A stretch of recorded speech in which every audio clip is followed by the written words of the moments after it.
So thank you all for joining us today. I am Scott Barrett, Associate Dean for External Affairs at the Maxwell School, and I am delighted to welcome you.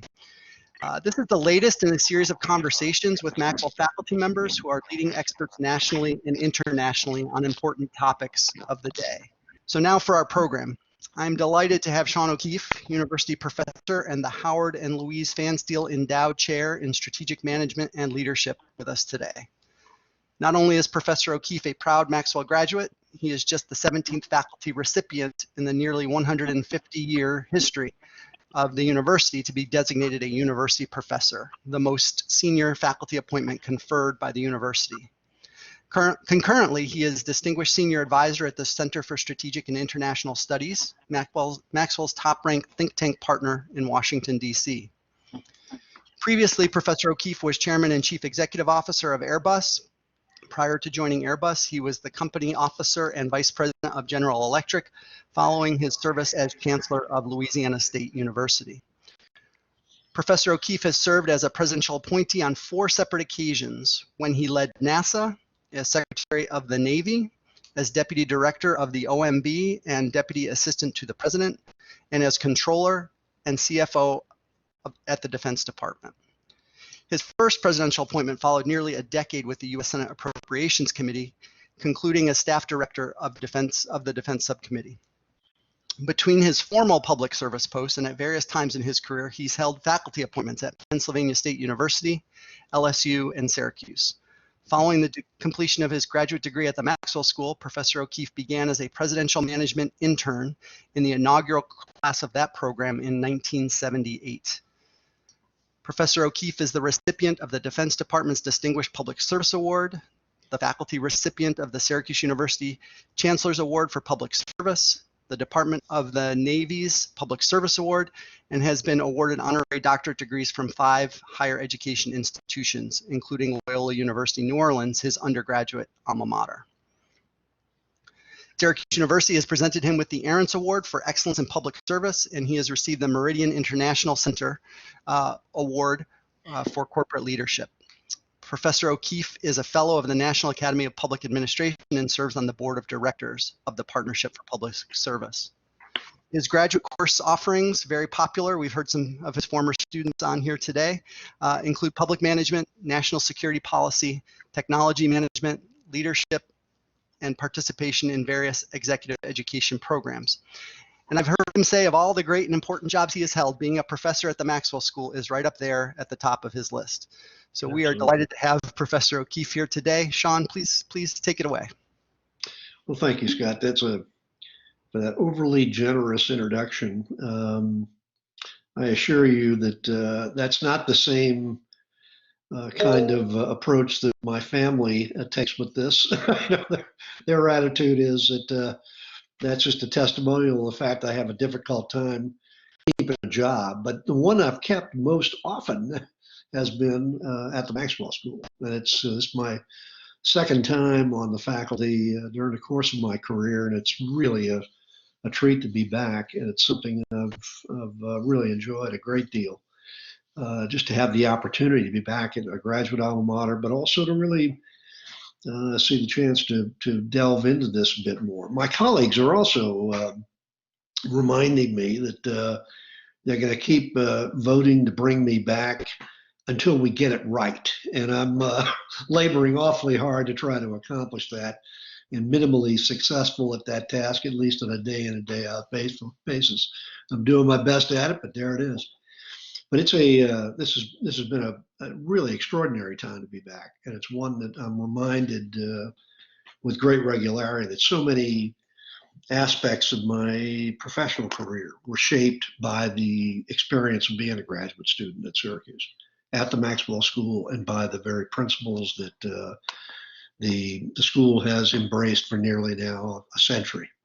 And they still endure, and they're still the same issues going forward. What we see today, in so many ways, and I just want to lay this out, I guess, as an opening commentary to spark the discussion of what so many on this call have shared as well as alums of the Maxwell School, and the experience that we shared in the course of our time, respectively, there that shaped our our lives and our professions in so many important ways, and the fact that we're still committed to that objective going forward for those who are current students now, to recognize what the imperative is of public service. And today, if there was ever a time when the question of how important public service is, we're being reminded of it as citizens every day, of exactly what it is that public servants at the state, local, and federal levels, national and international levels, are really engaged in to provide those services, as well as anticipation of challenges going forward, and to manage those challenges and to lead us through those challenges in ways that really are quite difficult today, as we're seeing, very well demonstrated in our everyday lives. It is incredible to come to the realization that just in a span of 6 to 8 weeks, certainly here in the United States, but across the globe in a span of just a few months, the trajectory of everything that we've done and everything that makes up our lives on a regular basis has been completely altered by the consequence of this arrival of a pandemic. And it's not a new phenomenon in in the history of the world, to be sure, but it's one that is new in this era, in this generation, and in our time. And our experience in really wrestling with this has been in various parts of the globe in that time, but never on the global scale that we see today, or at least hasn't been in the last 100 years.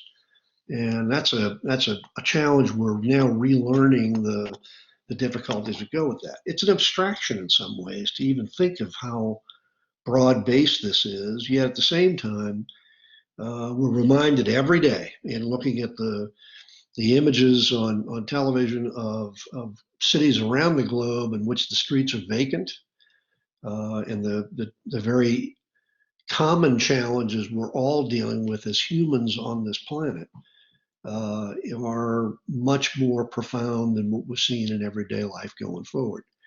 Much closer to home, though, we can relate to this in ways in which we recognize so many of the different services and activities that are performed on behalf of all of us as citizens that we typically have taken for granted. I mean, nowadays, when you think about it, just in the last several weeks, the proposition of just going to a grocery store was considered relatively routine. Now it's an outing, it's an opportunity to get out, go somewhere, do something. And when we get there, we're then immediately reminded of how much this has changed. Not just the social distancing and the space between us at the checkout counter, but when you get to that checkout counter, there's someone there behind a plexiglass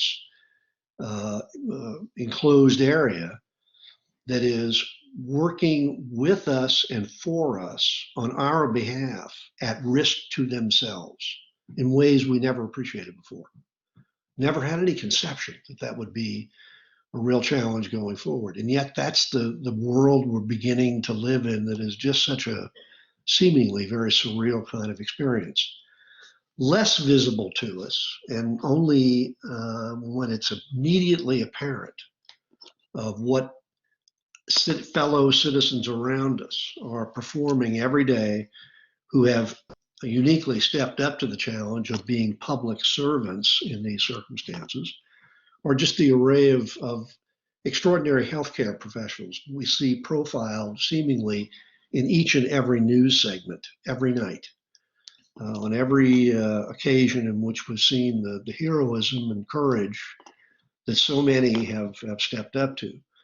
And you realize that the number of people that are involved in this and the exposure to them now, again, as citizens who are preparing and capacities to serve us as public servants in their capacities as citizens as well as as servants. Roughly 15% of all the federal employees are healthcare professionals. They're engaged in a wide range of healthcare related kinds of services at the Veterans Administration, at the National Institutes of Health, at the Indian Health Service, at the federal Food and Drug Administration, any number of different organizations that are now at greater risk to themselves than ever before as a result of the exposure to the virus, as well as the challenges of being in a public setting and in public spaces that exposes them to those cases. Those who are volunteered as public servants in support of us in national security functions. Nothing could be more clearly demonstrated in terms of the risk that they encounter that we would have never imagined before than to see 5,000 sailors on board one aircraft carrier in the Western Pacific that is completely immobilized as a consequence of the rapid spread of this particular pandemic virus that has overcome over 1,000 of those crew members. Roughly 20% of the entire crew of the ship has now been sidelined as a result of and quarantined as a consequence of just exposure to this particular risk. Across the United States Navy, some 26 ships have had some outbreak of the infection by at least a handful of sailors on board. That circumstance of the constant exposure of risk that they are encountering is something they stepped up to. They're not there because they're compelled to, they're there because they want to be. We're reminded of that as well. In New York City, we've got, on the local level, 4,500 paramedics in New York City who work for the New York City Fire Department and who are public servants working for the public, who are exposed at this point where nearly 25% of them, by last report, are quarantined or sidelined as a result of their exposure day in and day out to emergency services recovery of people who are suffering at this time on their transportation to a hospital. But all those are the kinds of risks that we could certainly conceptualize, have some understanding of, but now seeing it day in and day out on a regular basis exactly how extensive that has become. And it reminds us as well that this is not something that is for the casual consideration of being part of a profession in public service. It's something that they recognize when those risks are there, they become more evident to others, but most important is a constant kind of condition to themselves. As it stands going forward in this environment, one of the greatest challenges I think all are concerned with, not only at the Maxwell School, but also I think across higher education, of the challenges of those who will otherwise want to be engaged in this kind of profession, in this kind of responsibility to others around our country and around the globe, indeed, as public servants, and those who want to serve the public in these capacities. And what we have to be reminded of regularly as well, and yet we see in every student that certainly I've had the privilege to work with at Maxwell, is a shared sense of two very significant factors, I think, that bring them to why they would want to be part of this profession, be exposed to these kinds of risks potentially, and also to understand how they can do that in a way that is as exemplary as possible in service to all of us. Those two things, I think, that really set this apart and what make this profession so unique in so many ways is first and foremost how mission-driven the profession is. They understand exactly what the stakes are and what the imperatives are. And when they become more evident to all of us, that then in turn becomes all the more imperative that they do it in a way that is performed with exemplary service. And the second is that they're engaged in something much larger than themselves. That's certainly what drew me to the service in the first place. And it's something that has still motivated me to want to stay engaged with those who aspire to doing such things in public service that are important to us. It's a responsibility, and the responsibility of citizenship is of no casual nature either, but it is certainly a dimension of that sometimes we take for granted, and yet it's an imperative. So part of what we're engaged in, and if nothing else, that spirit of, I think, citizenship and of the importance of public service has been driven home to all of us at Maxwell, to those who need to understand what the nature of those citizenship responsibilities are as a consequence of the opportunity to be at Maxwell with us, but also to helping those who are inspired by those responsibilities to learn the tools to serve the public responsibly and better than the way they found it. And that is a constant reinforcing objective that I think that has sustained the school for 100 years, nearly, and will probably be for much longer than that thereafter. Good news is, I think, for all those who are also alums of the institution who are on this call as well, there is a very strong following of this next generation where every bit is motivated, every bit is inspired, and every bit is challenged as we were in our time, and what they see as their challenges coming forward in this next generation as well. So with that, I appreciate you all spending a little time with us as alums of this great institution, not only celebrating that which has sustained us for all this time, but also, I think, a deeper understanding of where we're going with the next generation following.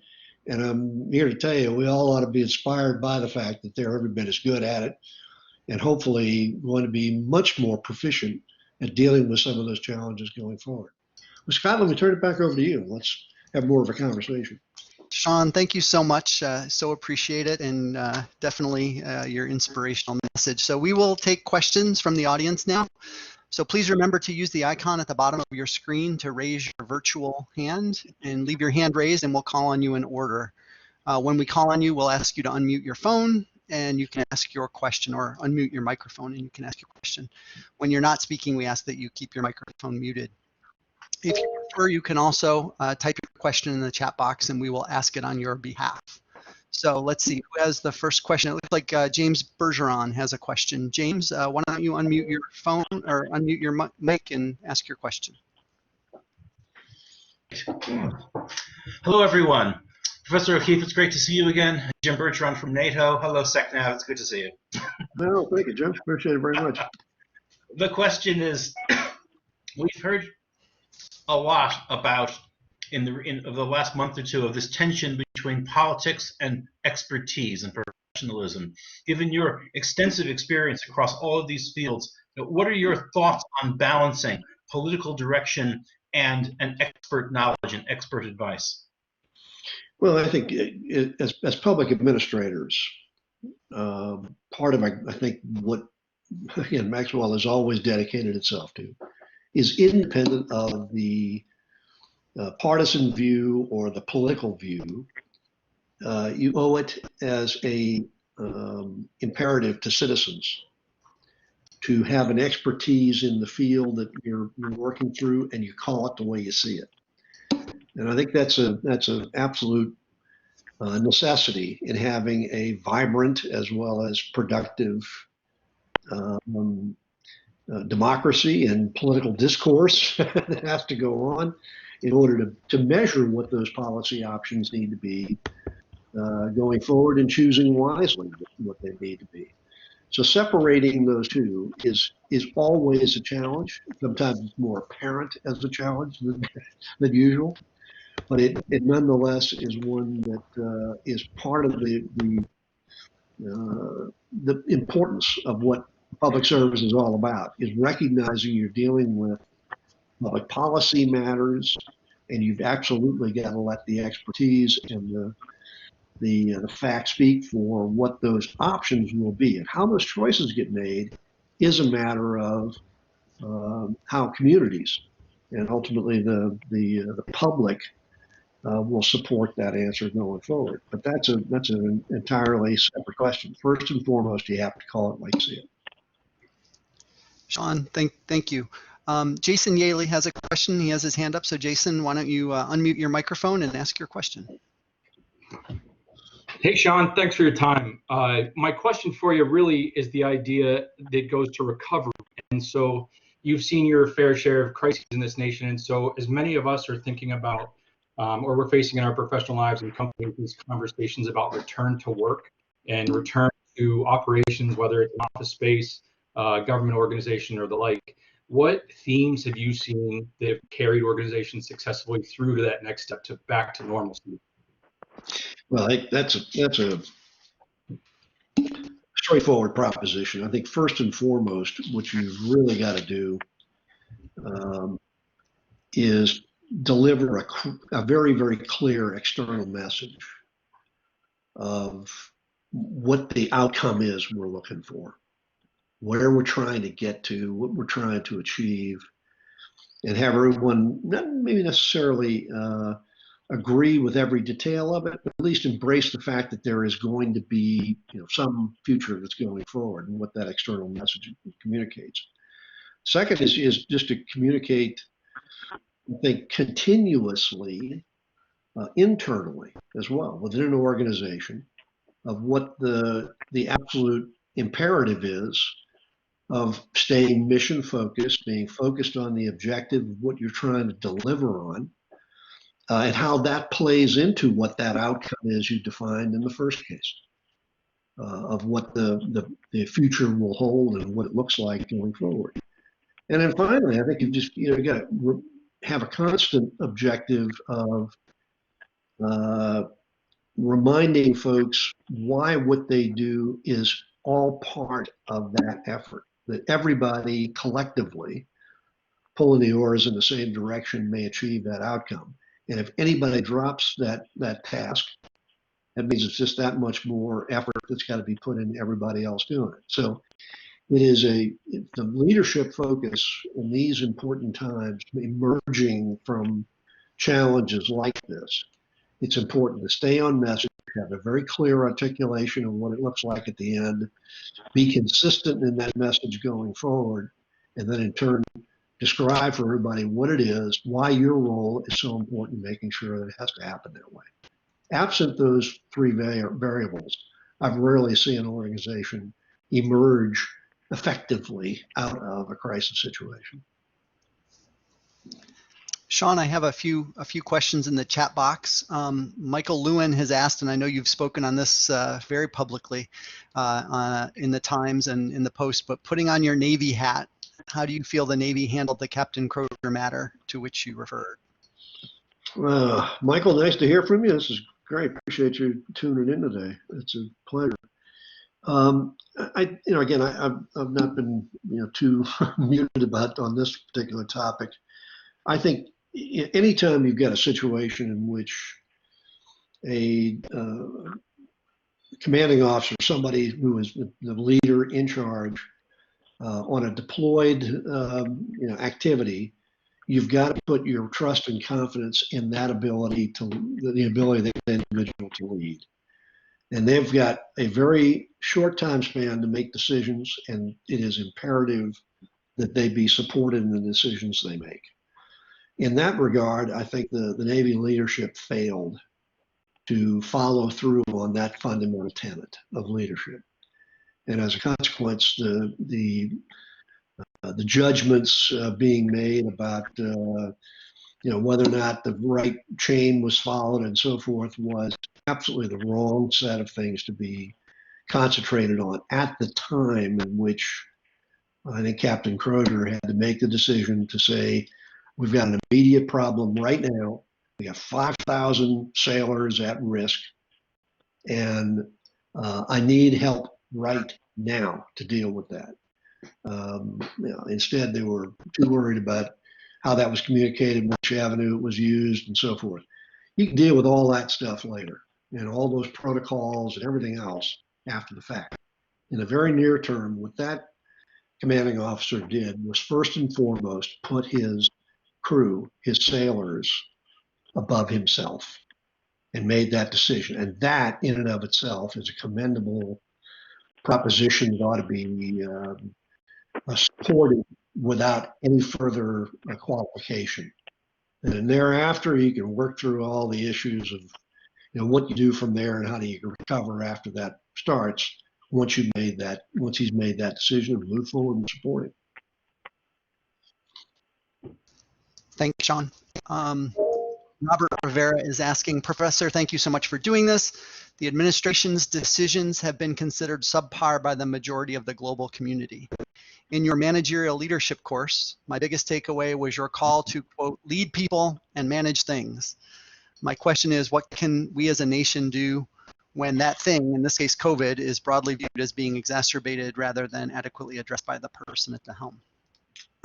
I'm hard pressed to disagree with that assessment. I think we're in a situation right now where the leadership that we see more at the local community and state level is far more effective than what we see at a broader national and in some cases international scale. So in these circumstances, I think we're drawing a lot of our understanding of those principles I talked about just a few moments ago of clarity, of objective, following through on the mission requirements, demonstrating that everybody has to have a part to be had in this whole occasion moving forward to make sure it's successful. All those things are really being done much, much more effectively today at the local and state levels than what we typically would see and would expect to see from a national scale. So in that regard, it's going to be uneven. It's going to be very much dependent upon right where you live in terms of the imperative being evident going forward. But at the same time, I think this is something we're going to emerge from in large measure because there are so many, I think, very, very skillful leaders who are stepping up at lots of different levels throughout our country. And again, across the globe, I think you're seeing some great examples of that as well. Sean, I'm really delighted. One of our incoming MPA MAIR students is on the call, and a Robertson Fellow as well, and Catherine, and she is asking, how do you envision the outlook and hiring process for federal jobs will change as a result of the pandemic, both short and long term? Well, I guess the first thing to say about in terms of federal hiring is there's an extraordinary range of vacancies that have been certainly perpetuated in this administration and have been certainly becoming much more apparent to everyone where those problems lie. So the opportunities are extensive. Part of this is also just the actuarial tables. Half of all the senior leaders in the career public service in the national government are eligible to retire at this point. And there is the current administration is making no bones about the fact that they're perfectly happy to see a lot of them go. That's not good news for us, but I think for the next generation of public servants, that means there's lots of opportunities. And there's lots of challenges that we've got to deal with today, that's for sure. But there are plenty of opportunities to see where those potentials may take us. And I think it also is changing the way the nature of the crisis that we're encountering right now is going to change the way we work in so many different directions. The opportunities to really deliver on services through different mechanisms in the way the last generation did and the one before that, and why it's necessary to change those approaches. That whole transformation is beginning to happen right now simply because of the fact of the imperative. There are so many folks as a consequence of just being closed out of going into the traditional workplace that now we're seeing lots of different solutions to that that are being performed with great skill and lots of, I think, very important efforts that are being conducted in that regard. There are a whole range of different solutions that are emerging that weren't even evident in the previous time. simply because of the fact that we have been wed to doing things exactly the same way, repetitively, and now have to find new solutions to that because of the imperatives of social distancing and all the other issues that have been brought upon us within our communities. So all those factors, I think, are going to make a whole different range of kind of skill sets possible. It's going to make the opportunities to working with technology far more apparent to everyone, and we'll find new ways to do business that we didn't necessarily adopt previously because of all the other challenges we were confronting of doing everyday tasks the same way. We've been forced to look at them entirely differently. Thank you, Sean. And Catherine, thank you. We look forward to seeing you soon, hopefully, on campus. And as a Robertson Fellow, that's really a great honor for you, and we're delighted. It's one of our most prominent awards, so we're thrilled. Absolutely. And Sean's been very involved with the Robertsons as well. Sean, I'm going to put a couple questions together here, maybe, and if that helps. If not, then feel free to separate them as you see fit. But Mark is asking, we are seeing state and local governments take the lead in addressing a crisis with global scope. What ramifications do you think this has for how our country responds to similar kinds of crises in the future? Will state and local governments have a more active role in addressing these kinds of threats in the future, or are we witnessing a one-of-a-kind scenario? And then just maybe associated with that, maybe not, but Kathy Daykoff is asking, can you please comment on the importance and model of public-private institutions working effectively together to solve the current issues? Yeah, I think on the first part, there's no question. We're seeing the emergence of many different levels of community governance as well as community public service that are rising to challenge and finding solutions. That can't be anything but good. I mean, this is a very uplifting set of developments here to see how there is leadership being demonstrated and exerted at many different levels, in part because the imperative calls for it, but in part because they're filling a vacuum. There's no question that's a piece of the equation here as well.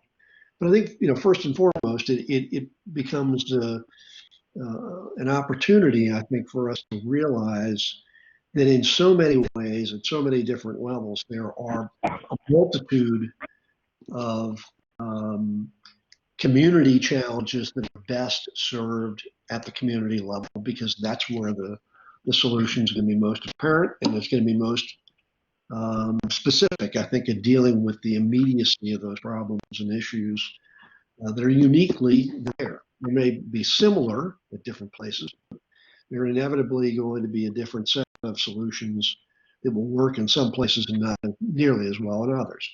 So we're seeing that played out right now, and it's a great demonstration of what some of those basic principles are that can be ported across.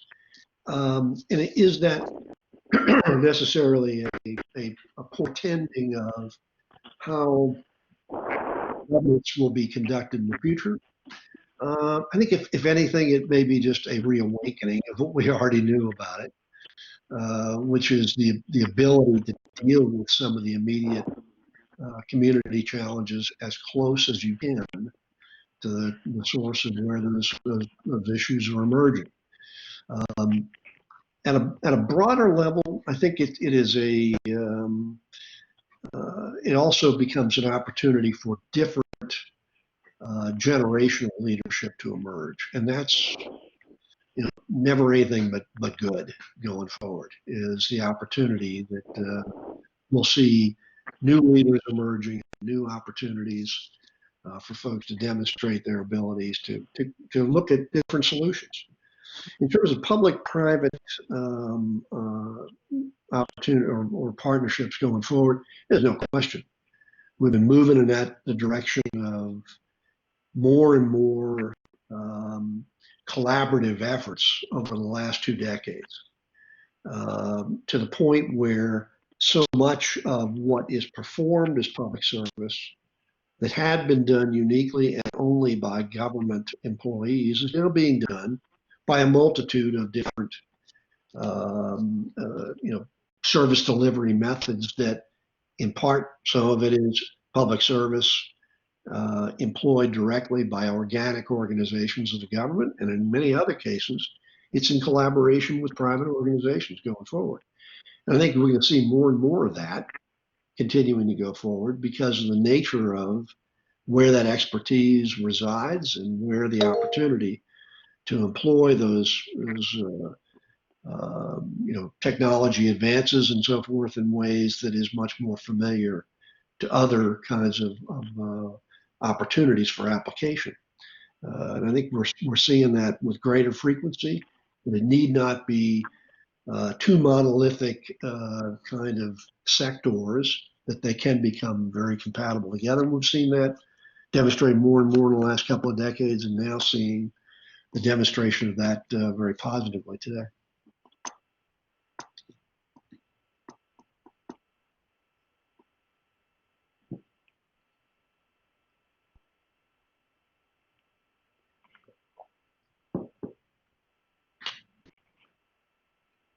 Scott, are you still there? Just think we may have lost Scott. Yeah, he was doing an excellent job of moderating. You may need to step into that. I see there's a couple of hands. Can you hear me? Can you hear me, Sean? I can. Yes. Can you hear me? Okay, great. I'm having problems turning my video back on, but I will queue up one of the questions from the chat box. Sure. This is a question from Robert. How will states survive the economic stress unless the federal government addresses their costs? In part two, will the historic move by officials like Mitch McConnell to cut taxes and raise expenses lead to a long-term economic crisis for the people in the nation?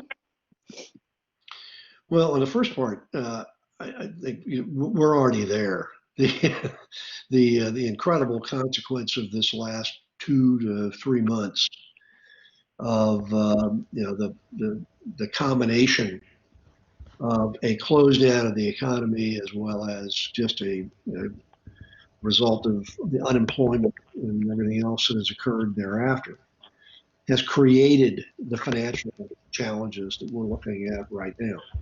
Well, there's no use. This thing spending of the national government was hovering nearly $1 trillion a must year. be other people. Now we're at the point where it's pushing $4 trillion just in the last, several weeks of what's been enacted by the national government. So as a result, this is going to be a very, very challenging economic time going forward. That in turn, though, has, based on the economic theories that are being demonstrated and operationalized by this set of policies, in turn is thought to be sufficient in order to provide the opportunity to transition back into a startup of the economy. We'll see how that transpires and develops in the weeks ahead, but that appears to be at least a possibility. It's a very good one in that consequence. In many ways, so much of what we're attempting to do is not only provide for the capacity to provide financial means to individuals, but also specifically keep businesses in business to employ and guarantee that those same individuals be employed as we emerge out of this situation. So how that's going to play out, we'll know here in pretty short order, but it appears to be at least something that has a fighting chance of starting us up, but it's not coming at low expense. It is a very extraordinary one. As for the Senate Majority Leader's commentary about state alternatives, I think that is positively the most unrealistic alternative to look at bankruptcy on the part of states. That is simply not going to happen, and or we shouldn't be happening. So as a result, this is going to be yet another bill that's got to be accommodated. But at the same time, I think, again, if it is successfully, if the economy is in the economic condition is restored in a manner that would be sufficient to rebuild that capability, we'll see that not necessarily repaid, but at least an equilibrium established in fairly short order. And that hopefully will happen, but it nonetheless is being weighed heavily on the basis of what is the safest way we can do this to guarantee the health and safety of the population. And that is a real important and different challenge than what we've typically encountered. And working through either of these issues, one and the other are not necessarily compatible. And in the end, health and safety of the population has to be put in as the first priority. Great. I accidentally skipped over a question from Sabit, and that question is a really great one. Any tips on how public servants and leaders should communicate science, which seems to be a big challenge during this era? Again, as I mentioned, in an earlier commentary as well on this kind of a point, the facts need to speak for themselves. And this is a case where the imperative on the part of public servants, and what we're seeing demonstrated by some of the really extraordinary public servants in the medical profession that we're relying on today. And we see now, in a way they probably look at it, being overexposed on television more than they ever wanted to be, is they're really relying on this and consistently are articulating what the scientific facts are to the extent they know them. And yet they're also being very conscientious about describing what they don't know and what they can't foresee, or they don't know exactly what is going to be the consequence of it. That's where these judgment calls really are most important, is you have to ground the decisions going forward based on the facts as you know them now, based on the best advice you can see, based on the science-informed solutions that may be formulated thereafter, and then make the best judgment call you can that's got to be heavily weighted towards the health and safety of the population, of the citizenry. And I think that's the nature of the debate right now. We have a question from someone who'd like to ask their question via their microphone. Indira, would you like to ask your question? Yes, I would. My name is Wilbur. Can you hear me? No, I lost you on the last part of it. Try again. Can you hear me? I'm Wilbur Thomas. I'd like to ask you, Professor, given the seemingly tension between public servants and the political apparatus, would you advise students that are in public affairs to concentrate in an area called the administrator in a political environment? I'm a graduate of the Maxwell School, and there used to be a module that was taught to give prospective civil service ideas on how to work in that political environment. Would you propose a full course in that regard? Well, I think it's going to be part of everything. And there is Wilbur, thank you. I did hear the whole part. Let me know if you get that steady wave ring yet. I'm sorry. That was very helpful that you repeated. Okay. Let me know if you can get online. There's some issues with the diagnostic platform I'm on today, and so it may just. I think we got a cross commentary going on here. Sorry. Tom, if you can mute folks, that'd be good. I got them muted. Thanks. Okay. Yeah, Wilbur, let me go back to your question. Thank you again for your very thoughtful commentary on that point. I think it is always the case that in any circumstance, in any era, at any time, that public servants will always be in a position in which, as administrators, as managers of what the conduct of the administration of that policy will be, will always end up in a position in which the debate is based on the policy differences of opinion. That's what politics is. is the vetting of different views about the best course or any course for the policy options under consideration. And the issue that has to be, and what I think I learned as a graduate student at Maxwell School, and I like to think that we're continuing to teach today, is in every course, that kind of focus about how, as an administrator, you've got to really look at an analysis of the alternatives, a thoughtful consideration of what the policy options are, and then let the determination be made based on what the policy preference is as articulated by the public. And that, whether we like it or not, is exactly what, in a democracy, those who are in the political realm are there to do, is to represent our views and our preferences. So you're always going to have this very strong tension. This is what certainly the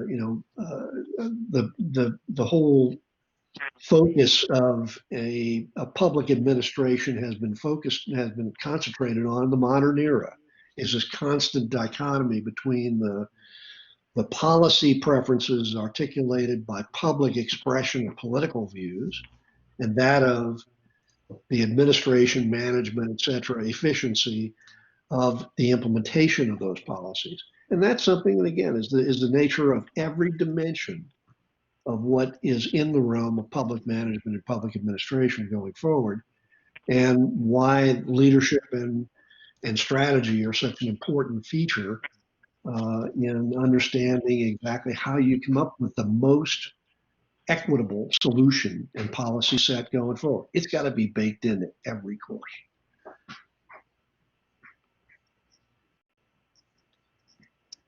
Indira, would you like to ask your question next? I know you've had your hand up for a while. Oh, no worries. Hi, Professor Keefe. So great to see you, and thanks so much for being here. My question was, well, first I remember being in your Essential Challenges of National Security class, and the simulation we had was related to like a big disease throughout the U.S. And I just remember, one of the debates in the simulation was like, do we shut down the airport and the economy, and just a lot of stuff I'm seeing now. So I think a lot about that simulation, and I was just wondering, in terms of like government structure, like what you see like for the future, like after 9/11, DHS was created. I mean, obviously we have the CDC and DHS and FDA for like food and everything. I didn't know if you saw like agencies coming together more or something new, or I just wondering what your thoughts were on that. Sure. Well, this is a regrettably a risk, a strategic risk that has been talked about, speculated, and it doesn't take a flight of imagination to understand how a pandemic of this caliber, scope, and global reach could have been perpetuated. This is something, again, that has been, very much in the public domain and public debate for the past couple of decades. And I'm pleased to hear you remember that particular simulation scenario that we ran in the course that you were part of. But it is one that, again, didn't take an awful lot of imagination to envision how this could be, given the fact that it is been widely considered to be a very prominent strategic risk that populations and inevitably communities across the globe have been subjected to in the course of time. And what we're seeing today, I think, is a clear manifestation of the lack of preparedness, consistent and sustained preparedness, that really was necessary to do so. And I think we saw coming out of 9/11, to be sure, was a much more sustained kind of approach to how we treat everyday life for transportation and activities and security, and our focus on a wide range of different enforcement mechanisms. That's going to happen here too. We're going to be going through a period of time after this abates. Hopefully that'll be sooner rather than later, where we're going to be redoubling our efforts on looking at all the kind of capabilities we've got to institutionalize and bolster. I hope we're not going to get to the point where we have to go recreate an organization to do any of this. All those organizations are in play right now. And what we're seeing them do, if we would just had a leadership focus that would be an opportunity to unleash them to go do what they do best, they're well equipped to go handle these kind of challenges. They just have to be led in a consistent and very clear manner going forward. And that's the part that I think we're going to rediscover, I think, in the short time ahead.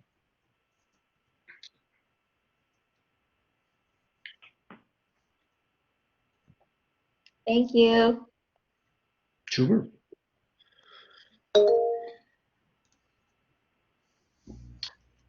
Any other questions? Let's see. I think I've lost both of the moderators now. Both Jessica. Can you hear me, Sean?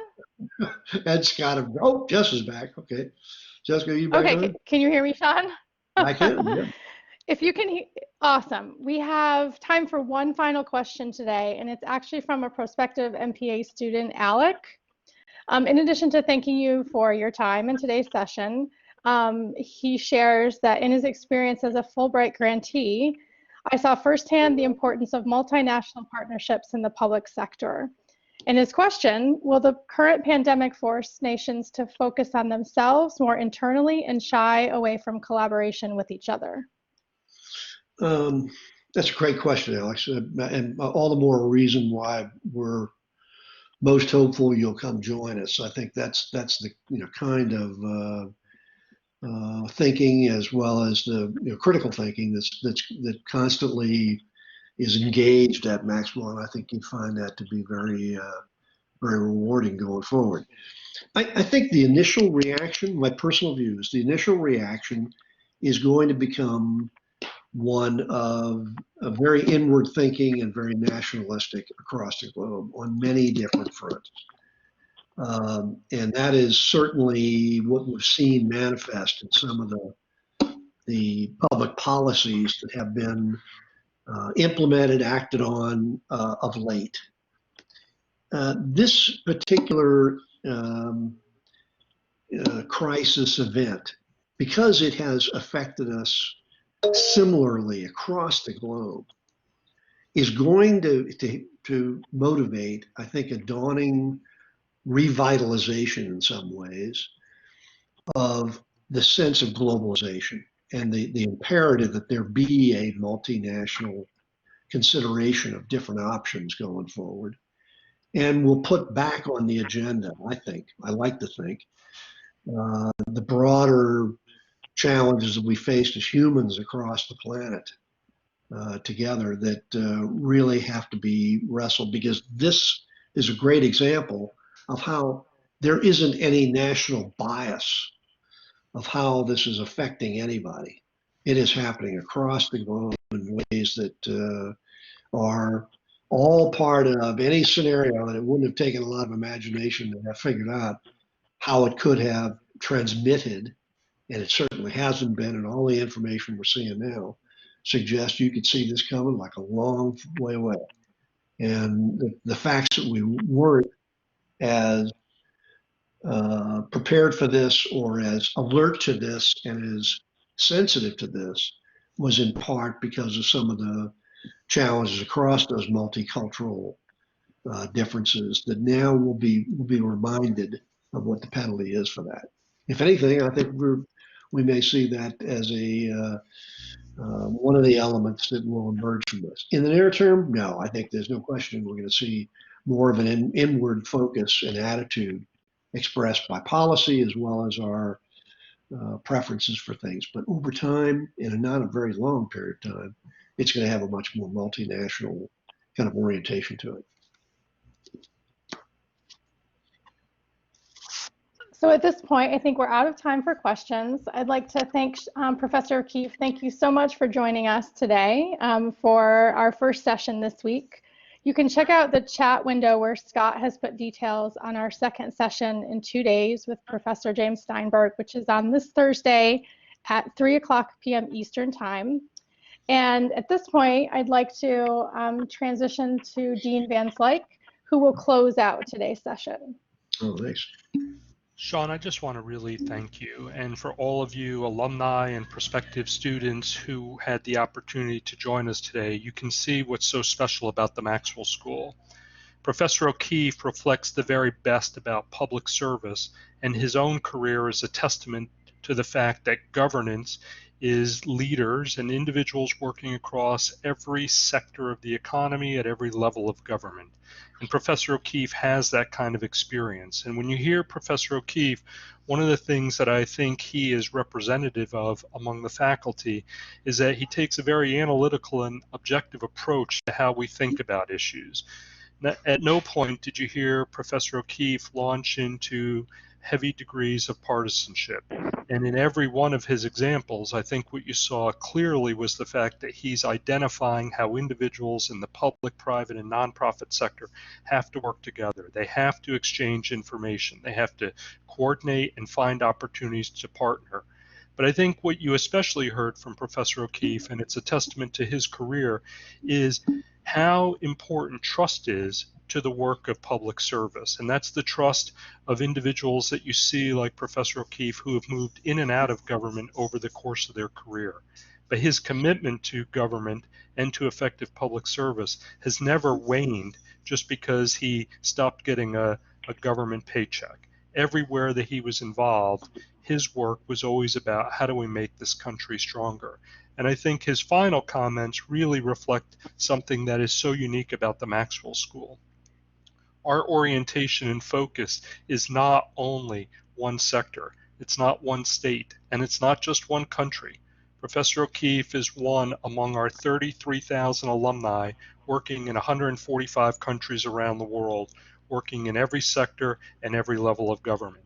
And what you heard from Professor O'Keefe is perhaps a very different orientation than when he was a student some time ago. What you heard him really point out is that we have a high degree of interdependency across the globe.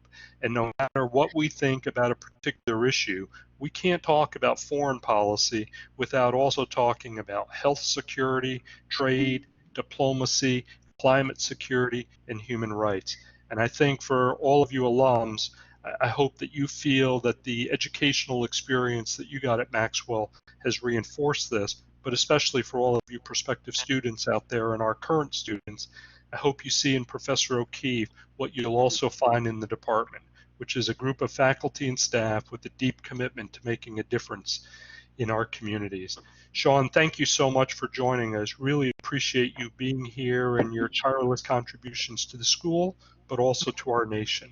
And to all the Maxwell staff who put this on, thank you very much. I know that you are working overtime to make sure that we can reach as many of our different friends and supporters, and I appreciate all you're doing. And to everyone who joined us and is still on the call, I hope that you stay healthy and be safe. Thanks again for joining us. Thank you, Dean Van Slyke. Appreciate it very much. Very thoughtful of you.